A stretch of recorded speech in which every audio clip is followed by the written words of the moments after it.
Hello, everybody. I'm just out for another hike. I just wanted to talk a little bit more about Sherlock Holmes. So, the specifically, I wanted to talk about his mental focus. So, one thing that I really noticed with Sherlock is that he has a dedicated mental focus. So, when someone comes in to present him with an issue or a problem that they want solved, he will sit in his chair, close his eyes, and use that time to not only listen to their story, but also take the time to visualize and fully immerse himself in what they're saying. And he dedicates his full mental focus to that one task. So instead of splitting his focus to try and do two or three things at once, multitask, he has his dedicated focus on that person and their problem. And when he's in a case trying to solve a problem, he dedicates his full focus to that case and that problem and thinking about the clues that he finds and the things that he discovers and how they'll connect, and maybe creating a mental map of the house he's in or the land area that he's in, or anything that might connect to that case at that time. He dedicates a lot of time to memorizing the outlay of London, his local area, and so he can bring to mind pretty easily things that he needs to know for the case of figuring out where things are really quickly, and something not having to look at maps all the time, and just focusing wholly on that one dedicated task. And that's something I really appreciate about Sherlock. He lives a very focused and detail-oriented lifestyle, and I know I can struggle with that, but ultimately in day-to-day, it's difficult not to split your focus. I know I enjoy working while I listen to podcasts and filming videos while I'm also listening to music and all this other stuff. So splitting your focus is almost easier. But if you do take the time to focus on one thing, you will find an increase in observation and memory, and sort of an increase in curiosity about your environment.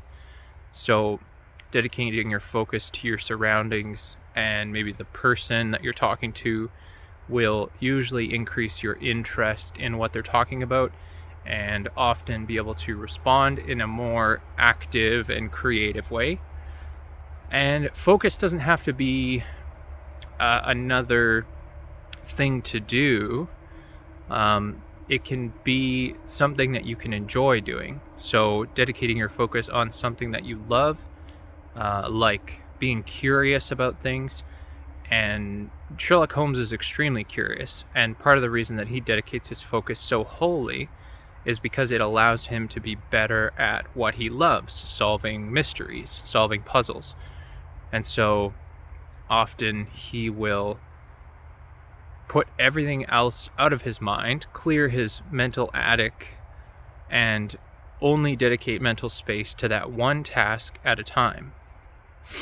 And when he is maybe overwhelmed with a problem or just not coming up with good ideas, he will go and take a little time away, go to the theater, watch someone play some music, and take that time to decompress and allow his thoughts to kind of process in the background.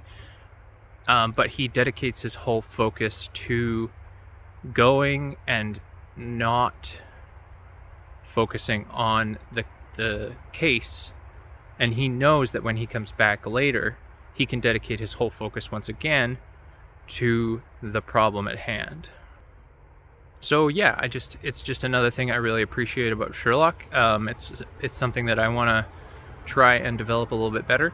It's something I found was really good when I was meditating a lot, and has kind of started to escape me a little bit more these days. And I find myself wanting to multitask more to keep my brain full.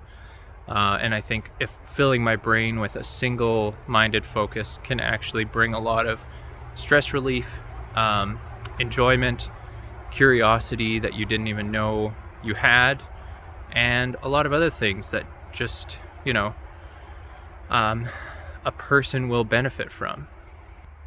Now, I'm not saying that it's really easy for everybody to just go and focus on one thing at once. It is a practice, and I think Sherlock Holmes is good at it because he practiced it. And also, he's a fictional character, obviously. But I do think it is something that's not just a mental exercise and not just a chore, but can be something that's very enjoyable, especially if maybe it's put towards a hobby or a work environment. And maybe mental focus will even help you realize, like, hey, you don't like your job or whatever, a certain situation, but here are some things that can help you overcome that. And a big part of dedicating mental focus is also just opening up your time to do that one thing in a way. So, for example, like when Sherlock decided to take the entire day in one of his stories to memorize a mental map, in the Hounds of Baskerville, I think, then he took that entire day to just sit and think about that one thing. And he spends a lot of time thinking up a problem and thinking about, okay, how could this be solved theoretically? And then once he kind of has that idea, he goes and maybe tries it out. In, I think, the very first story, Study in Scarlet, he has a theory about bruising on dead bodies, and so he goes to the morgue and beats some bodies, and he's testing out a theory, but that is him fully focused on that one idea that he has. So yeah, that is just something else I thought was really cool about Sherlock. Maybe this will motivate you to mentally focus a little bit. I know I have another video talking about 2 different types of meditation. One that's a little more chill, where you just breathe and relax in certain times of day, and then one that's a little more dedicated to a specific goal and outcome. And I think trying to cultivate mental focus could be your dedicated, goal-oriented meditation practice, and that's perfectly good. That's a good thing to cultivate in your life. So I hope everybody enjoyed this, and thank you again for watching. Goodbye.